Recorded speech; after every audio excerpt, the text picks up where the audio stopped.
at age 17. This is Justin at age 7 weeks. And here's Justin somewhere in between. Early on, we had an inkling that Justin would be interested in music because he seemed to be drawn to musical things, but he did everything average boys do, and that's a lot of sports. But there was one passion that Justin had that would override everything else, and it might be a hint to see the earbuds. It was music. It wasn't just listening to music, however, it was writing and performing music. And he had written a bunch of songs, and by the time he was 14, he had a few of them. We said, well, why don't you go into a studio and you can record one of these songs? So he created a project band called the Ivoryton Piano Factory, and he recorded his first song at age 14.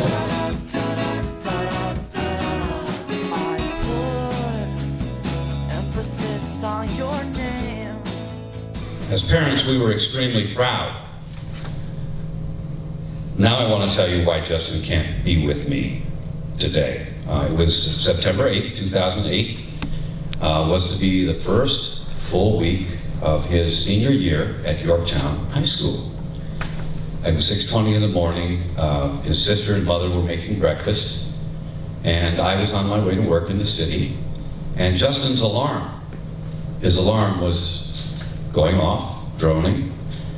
So his mother went to check on Justin, and there was something terribly wrong. And there was a panicked call to paramedics, and that turned into a parent's worst nightmare. Our son, who we thought would someday fill a stadium with fans, had died. Acute drug intoxication, the words of the medical examiner, later describing his cause of death. So my life has changed. That's why I'm here today. I've been speaking with literally thousands of kids, young people around our area, and I've learned a lot, and I think we can all learn something from Justin. So what happened to Justin? How do I explain it? We know it was an accident, but we also know that it was a result of Justin's failure to respect the power of substances. The message is, Justin is reaching out through me to kids all across the country to say something.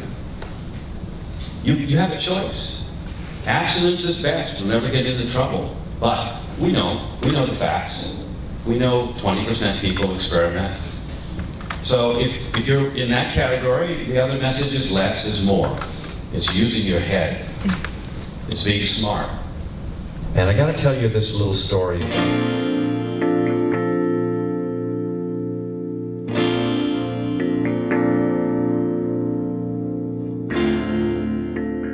A few weeks later, up pops a picture on Justin's MySpace music page. A young Englishman named Ollie.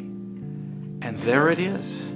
The entire lyrics to ESRT page 14 tattooed on his rib cage. I was amazed. And not only that it was real, that it really happened, I had to get in touch with Ollie. And the story he told me, he loved his music, but he also said that he had had some problems in his own life, and he said, I had the tattoo so it would remind me to take better care of myself. And I told Ollie, I think you have a guardian angel in Justin. I think it's an amazing testament of the power that one young person can have on others. It's just a case in point about reaching out around the world.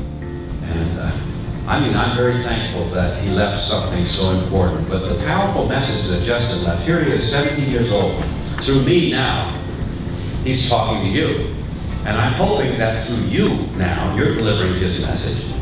The power that he has, what he's accomplished in just 17 years, is perhaps more than some people accomplish in a lifetime.